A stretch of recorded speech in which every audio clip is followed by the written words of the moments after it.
मैं हूं तान्या खन्ना। पाकिस्तान की तरफ से लगातार सीज फायर का उल्लंघन हो रहा है। पाकिस्तान ने बीएसएफ की करीब 50 चौकियों पर गोलीबारी की है। बीती रात सीमा पार से फायरिंग में एक स्थानीय नागरिक की मौत हो गई है, जबकि 3 बीएसएफ के जवान समेत 16 लोग घायल हो गए हैं। पाकिस्तान की तरफ Poonch, Hiranagar, international border, Pargwal sector और आरिसपुरा के जोरा फार्म इलाके में फायरिंग की गई है। परगवाल सेक्टर में हुई ताजा फायरिंग में बीएसएफ के एक जवान समेत 3 लोग घायल हुए हैं, जबकि जोरा फार्म इलाके में भी एक बीएसएफ जवान समेत 5 लोगों के घायल होने की खबर आ रही है। इस इलाके में पाकिस्तान रेंजर्स ने 2 मोर्टार्स दागे थे।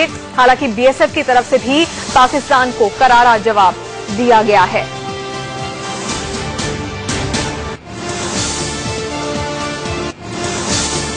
पाकिस्तान की तरफ से सीमा पर लगातार हो रहे सीज फायर के उल्लंघन को लेकर प्रधानमंत्री नरेंद्र मोदी ने आज एक अहम बैठक बुलाई है। इस बैठक में तीनों सेना के प्रमुख और एनएसए अजीत डाभोल भी शामिल होंगे। इस बैठक में पाकिस्तान की तरफ से हो रही फायरिंग का जवाब देने के लिए रणनीति बनाने की संभावना है। इस वक्त हमारे संवाददाता राकेश कुमार सिंह हमारे साथ जुड़ गए हैं। राकेश, कल भी एक बैठक हुई थी गृह मंत्रालय की, जिसमें बीएसएफ के डीजी ने एक विस्तृत रिपोर्ट सौंपी थी और उस रिपोर्ट में बहुत सारी अहम बातें कही गई थी। उसके बाद आज तीनों सेना प्रमुखों के साथ बैठक होने वाली है प्रधानमंत्री की।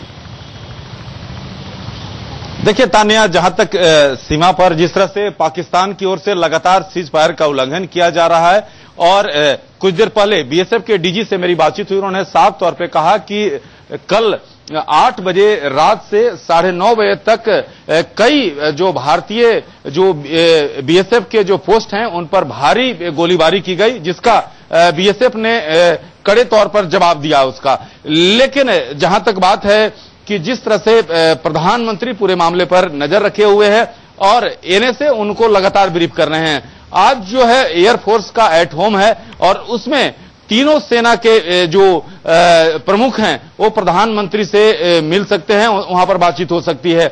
लेकिन हालात अभी भी गंभीर हैं और सबसे खास बात यह है कि बीएसएफ डीजी को कल देर शाम दिल्ली लौटना था, लेकिन केंद्रीय गृह मंत्रालय के गृह सचिव ने साफ तौर पर उन्हें निर्देश दिया कि आप जम्मू में रहें और पूरे हालात का जायजा लें। और केंद्रीय गृह सचिव के निर्देश पर बीएसएफ के डीजी जो हैं अब से कुछ देर पहले जो सीमा पर बीएसएफ के पोस्ट है उसके मुआयना करने के लिए निकले हुए हैं कि वहां पर हालात आखिरकार क्या है। लेकिन अभी भी कई जो बीएसएफ के पोस्ट हैं उन पर भारी गोलीबारी देर रात की गई है और लगातार पाकिस्तान रेंजर्स के द्वारा बीएसएफ के पोस्ट पर साथ ही साथ जो रिहायशी इलाके हैं उसको निशाना बनाया जा रहा है। तान्या, बिल्कुल धन्यवाद राकेश इस तमाम जानकारी के लिए। तो आज ये अहम बैठक होनी है और इस बैठक में तीनों सेना के प्रमुख तो होंगे ही, जिनकी बातचीत होगी प्रधानमंत्री नरेंद्र मोदी के साथ। इसके अलावा एनएसए भी हमारे इस बैठक में शामिल होने वाले हैं और कुल मिलाकर काफी अहम ये बैठक हो जाती है। वहीं पाकिस्तान की तरफ से जो फायरिंग हो रही है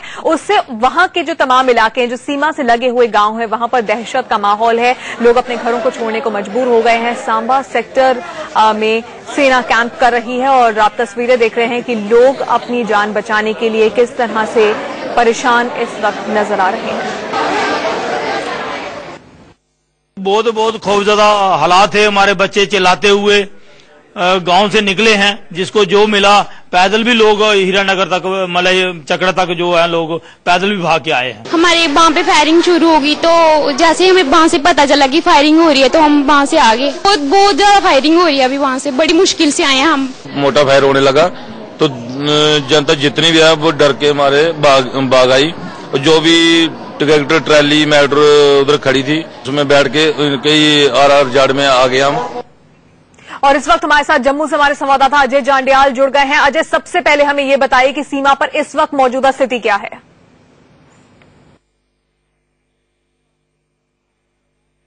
जी बिल्कुल, आपको बता दूं कि स्थिति काफी चिंताजनक यहां पे बनी हुई है। आपको बताऊं कि अभी कुछ ही देर पहले जो है लगभग 8 बजे के करीब जो है जोड़ा फार्म इलाका आरिसपुरा का है, वहां पर जो है दिन के उजाले में जो है आपको बताऊं कि मोटार शेल गिरे हैं, जिसमें 5 लोगों के जख्मी होने की खबर मिल रही है। आपको बताऊं जोड़ा फॉर्म जो है बिल्कुल बॉर्डर के आसपास का इलाका पड़ा है। ये इलाका जो है पहले भी निशाना बन चुका है, तब भी यहाँ पर जो है 3 लोगों की मौत हो गई थी। सबसे बड़ी आपको बात बता दूं कि बीती रात भी जो है पाकिस्तान की तरफ से फायरिंग शुरू की गई और ये पहला मौका होगा शायद जब पूरे अंतर्राष्ट्रीय सीमा पर पाकिस्तान ने जो है वो फायरिंग की हो। बीएसएफ की 50 चौकियों को निशाना बनाया गया है। इसके अलावा कई गांव जो है चाहे वो कठुआ में हो, हीरानगर, सांबा की बात की जाए, जहां अरनिया, आरएसपुरा की बात की जाए, या फिर परगवाल का नचक और अखनूर सेक्टर की बात की जाए, पूरा का पूरा इलाका जो है अंतर्राष्ट्रीय सीमा को वो पाकिस्तान की फायरिंग का निशाना बना। और बीती रात से अब तक जो है कुल 8 लोग जो है वो जख्मी हो चुके हैं, जिसमें जख्मियों को जो है तुरंत मेडिकल कॉलेज हॉस्पिटल में भर्ती करवाया गया है। इसमें बीएसएफ का एक जवान भी शामिल है जिसे स्प्लिंटर इंजरीज हुई हैं। तो लगातार जो है सिविलियन इलाकों को निशाना बनाया जा रहा है, बीएसएफ की चौकियों को निशाना बनाया जा रहा है, जिसके बाद कहीं ना कहीं डर और दहशत का माहौल जो है यहाँ भी बना हुआ है। बिल्कुल अजय, डर और दहशत का माहौल इस वक्त जायज है वहां पर। जो गांव है वहां पर आपने बताया कि रात में रुक रुक कर फायरिंग होती है, लेकिन क्या दिन में भी पाकिस्तान की तरफ से फायरिंग की जा रही है?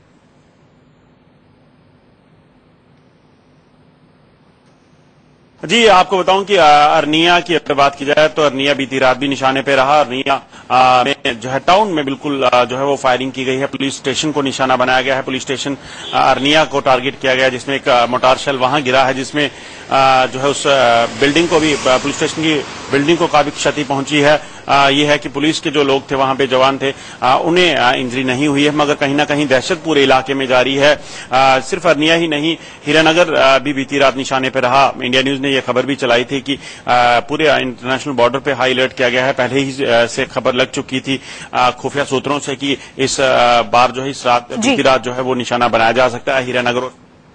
बिल्कुल, और इस बीच एक बड़ी खबर भी आ रही है, उसका रुख कर लेते हैं। सीमा पर सीज फायर के उल्लंघन को लेकर यूएन ने भारत से मसला सुलझाने की अपील कर दी है। यूएन ने भारत से कहा है कि दोनों देश मिलकर आपस में इस मामले को सुलझाएं। दरअसल कल पाकिस्तान ने यूएन में सीज फायर उल्लंघन का मामला उठाया था।